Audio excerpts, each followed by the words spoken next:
Hey, John, appreciate it. You guys play a lot of freshmen and you struggled out of the gate. Duke plays a lot of freshmen, struggled out of the gate, and have a hard time believing it's a coincidence that the Blue Bloods are just having to do it the same year. So it's got to be COVID restrictions. What is it about all this that's slowing down development, and do you have time to get it fixed with everything that's in place? Well, change is hard, especially when you're playing the top tier teams. It's hard. A lot of times the young players don't believe you. This has always worked for me. It doesn't work. What got you here isn't going to get you to where you're trying to go. Developing professional habits, playing winning basketball, not just playing basketball, playing winning basketball and what it means. Learning to compete and fight on every possession. It's what it is. I mean, I looked, again at the New England Patriots. Maybe the best coach ever in any sport, Bill Belichick. But there's all kind of change and turnover in New England. You had players opt out. Your quarterback change. All of a sudden, they're not where they were. Well, it's the change that we're having in college basketball with the COVID thrown together. If you're a veteran team, I think I said this last week, if anybody listens to me, most people don't, my wife don't, the dogs don't, so they don't, no one listens to me. But I said the veteran teams have a huge advantage this season. The inexperienced teams, which I think we're one of the least experienced teams, 10 new guys, never played together, we're at a big disadvantage. I'm not using it as an excuse. I want this to be the most rewarding year that I've ever had. That's my mindset. And I'm going to do whatever I can to help these kids. If I have to be mean, I'm going to be mean. If I have to hug them, I'll hug them. If I have to kiss them on the forehead, I'll kiss them on the forehead. Whatever I need to be to help them be their best. I want each of these players at the end of the year to say, this is the best version of myself ever. The other side of it is, as I do that, we got to collectively become a better team. And it's hard when you're doing it. Every game you turn around is another team that is more than good enough to beat you. And so we don't have a whole lot of room for error. My hope is that people watch this game and say, all right, I can see what he's trying to do. It looks different. If it doesn't look different, we got to go next week and stay in camp. And I just want it to look different. If it looks different, we've set the stage of where we're going. All right, Kyle Tucker at The Athletic, you're next, and Meyer Metcalf, you'll be after him. Cal, have you gotten a sense as you sort of try to work through some stuff with these guys, and you talk about focus on turnovers, especially in Camp Cal. It doesn't seem like it's any one guy. There's a lot of team turnovers. Have you gotten a sense for where they're coming from and what's I know you've talked about, trying to get mine and all that, but is there anything specific there's Kyle, there's two things. Everybody's trying to make the hardest play. I call them heroes plays because it means more to them because that's how they played their whole life. Now it's about the easiest play. The second thing, when you don't have the ball, do you make it easier for your teammate to find you? Do you get open? Do you get open with timing? That's all toughness. Do you play with a high motor, like a sense of urgency? That's toughness, man. If you don't, you have no toughness. So those are some of the things, and we worked this week. I've done all kind of different things, and I'm going back in the bag of tricks. The good news about coaching for 35 years, there's all kind of things you've tried over your career to get things changed. Everything here is in pencil. Positions are in pencil. And I look at this, and these kids need me more than any team that I've coached.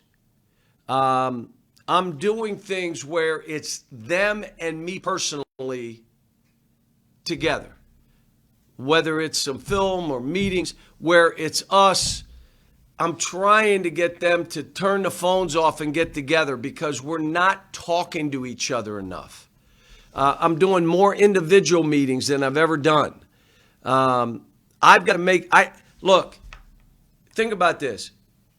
If I'm feeling bad or anxious or down, how do you think they're feeling?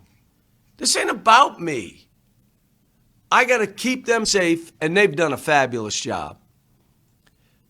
And I got to get individual players better, and I got to get our team better. I got a full house of what I got to do, but I'm up for it. Let's go. I'm not afraid of it. Kansas, back in the day, lost 5 games in a row and won the national title. Because during those 5 games, they saw we're getting better, we're getting better, we'll break through. All I want is this to look different. Let me say this to everybody. We had a 3.1 grade point average last term. As a team, 3.1. These kids are doing everything right. They are good kids. Now, let me say this. They're immature. They don't know how to respond to coaching or being subbed. They know now what's acceptable and what's not. If you watch us and we're immature, then they're not getting what we're trying to do. So all this stuff, good kids. Eric said that, I shouldn't make a statement about Keon 2 weeks, 3 weeks, because we got to let the doctors decide. Here's a kid that got over a 3.0. It may have been 3.3. I can't remember, but a big-time GPA. Wants to lead, wants to be out there. A great kid. We're just waiting on him. But let me say this. He's leading this team, and he's not even playing, and these dudes are listening. Wait till he gets on the court. But it's, I'm bouncing around a little bit, but it's all, what does this look like? Not just how we play. Do they look like they're maturing? Do they look like they're accepting coaching or being subbed? What? We had none of the stuff that we had to start with here, but it's normal. These kids don't know better. And I've said this before, I know none of you listen, my wife, the dogs, no one, but I've said this before. If I think they should know something, 100% of the time I'm wrong. They don't know. That's why they're here. That's why we're coaching them. That's why we're challenging them. That's why we're hugging them. That's why we're keeping an eye on them. At the end of the day, we just got to start looking different. Look like a basketball team. Look like a sense of urgency. Compete and fight. Play tough. Get open. Make easy plays. Create good shots. Like if you watch us practice, you would think we're leading the nation in three-point shooting. I mean, they get in the game and now it's a harder shot. Why? We're not creating good shots for each other. We're not moving when the guy stops so you can get an easy shot. We're not making a pass. You ready for this? Just a pass. Well, I'm not just passing. I got to foot fake and look and see what I can do first. How about just catch it and pass it to do that? That's tough. That's a toughness that I'm good with me. I'm fine. Boom. I'm mentally engaged. That means I'm tough. Myra Metcalf, you got next, and Jerry. John, there's been a lot of talk about interruptions and postponements. How confident are you that we'll get to the NCAA tournament, and how confident are you that the one city NCAA tournament format will work for college basketball? Well, let me start, Myron, with this. We're playing 80% of our games right now. 80% of our games are being played. The safest place for all these athletes are on our campuses. Most of us have hospitals, whether they're in our town or right on our campus. If something does happen and they move to the front of the line and they get care. So the best place for these athletes is here. The hard thing, it's like us at Thanksgiving. I debated and went back and forth and didn't sleep for 2 days. We had 50 people come on our parents and families for Thanksgiving, but they couldn't be with their sons. They could walk outside at a distance. They had to have a mask. They did not eat together at Thanksgiving. We gave everybody meals to take with them. The players ate together. It's hard.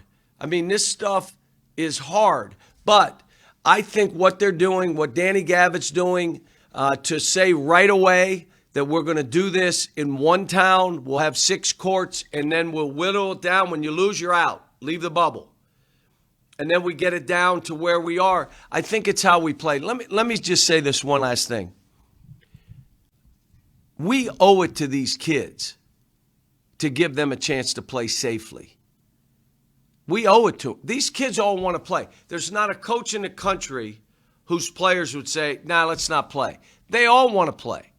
My kids want to play. Look how we're playing. And they want to play. My job is to keep them safe, keep an eye on mental health, help them individually come together, get them to talk together and get off those phones and devices. You cannot be in a room on your computer or never speak to any other human being. You can't do it. We are doing things together as though we're a family, my players and me. We're a family, just like you would do with your family. They're my family. They're in a bubble here. In the lodge, they're getting tested 3 days a week. They've been good for many, many weeks now. I'm looking at us like we're a family. Jerry, you got next. John Hale will come to you after that. John, hopefully I can ask 2 questions, but I'm wondering, how do you reduce the turnovers? How does that come about? You work at it. You make it. Here's what I would say. In coaching in all my years, if it's important to me, it'll be important to them. And now they know this is important to me. We've held them accountable in practice. We're doing some different things to let them know what's and I'm trying to do it in a way where they hit a certain point in practice. You get X amount of turnovers anywhere in practice. A drill, you fumble, you lose it, it's a turnover. You get to this point, we all run every turnover after that to make them accountable to each other because that wasn't part of this. And I'm wondering, John, how confident you are of getting the Detroit Mercy game rescheduled, and how important is that as a bye game, as you call it, to build some positive feedback as we go forward? Well, let me tell you, the way we have been playing it, it's, Detroit for me, Mike's doing a great job, by the way. Detroit for me is, Brad, giving him a chance to come back and me coach against him and be able to watch my son. And we're hoping we can slide it in at some point this year. That's what we're hoping for. We'll have to see. Mike and I haven't even talked about it yet. We knew we had to postpone it. Again, whether you look at this, here's where we are. After the 15th, we really have to be careful of who we're playing, what the environment is. If anybody on the other team after the 15th becomes positive, why is that? Why we have to be diligent to the point of saying, well, we can't play that game. Can you tell me why that is? We can't affect our league play. The most important thing for us is our league. So if any team we're playing from here to when we start league becomes positive, staff or one player, and we're not comfortable with the tracing or whatever, we're just saying we can't play it. We've got to be right for our league. I want to play as many games as we can, but our league is the most important thing for us. John Hale, go ahead, and Ken after that. We'll see we're out on time, guys. I do got players waiting for you. You talk about the importance of league play there, and then the mental health stuff. You talked about seeing families on Thanksgiving. Mike Krzyzewski yesterday canceled the rest of their non-conference games so their kids could go home for Christmas. I'm curious what your thoughts on that decision were, and if that would be something that you would ever consider. Well, I'm worried about my 12 guys and what we're doing and how it's working. All the schools and coaches have to make decisions for what they think is best for their kids and their program. Home for Christmas is a hard one this year. I've done this a long time. Every year that I've coached, as you guys know, I give my kids 4 to 5 days for Christmas. Why did I do it? I just need to know if anybody listens. Why did I do that every year? Because I've said it over many times here. I need a break. I need to break with my staff. And my family. I always had young families. Well, I want to be with my kids at Christmas. I want to get my family together. So I gave them time off. Well, guess what? My wife and I are going to do Christmas by ourselves with our team. My kids aren't coming in. We can't. So I don't know if there were a way that we could do it. I would say let's try. But you leave our state. What happens in 10 days? What, are you quarantined for 2 weeks when you come back? I mean, there's all kind of pieces to this that make this hard. Do I want them to go home? Dudes, I'm going 16 hours a day. I'd like to get a little break. But we also got to make sure we're doing the right things and being safe. This is uncharted waters. Every coach can do what they think is right. I'm not going to question any coach. They do what they think is right for their team, and only they know their team. Maybe we had a team that was really struggling mentally and needed to get with family because they're inexperienced. Then you make that decision. We have kids that these kids here, they want to play now. I don't know of any college player in the country, and my team's not playing well, but they want to play. And so, I worry about my 12, my staff. Ken Spencer, go ahead, and then guys, we're going to end it there with Coach so we can get the players in here. You kind of mentioned Keon there for a little bit. How much has that kind of hindered the growth of this team? Him not being on the court for all those preseason practices. Obviously, you want him on the court for the games, but also not just so much as a player, but also as almost like that middle point between you and all of these new guys, even Olivier and Davion. They've never played for you. He's the only one who kind of gets it. Does that make sense? How much has that hindered the growth of this team? Well, one of the things that he was able to do after our game when the body language, the immature part of this team came out, he was able to say, we never had any of that last year. We never had that. We never had it in a timeout. We never had it in a practice. We never had it when a guy was subbed. He's able to say it because, let me explain, they think that's normal because that's how they did it when they were in AAU. I mean, they think it's normal. And so him being able to refer back to this is what it's like. How about this? You try to tell them every game we play is someone's Super Bowl. Did it appear that way with Georgia Tech? Georgia Tech played like it was their Super Bowl. How did my team play? Did they fight? Did they have a sense of urgency? Did they make easy plays, or did they play to win? I mean, we're playing Notre Dame. They're going to play great. We're going to try to make it difficult.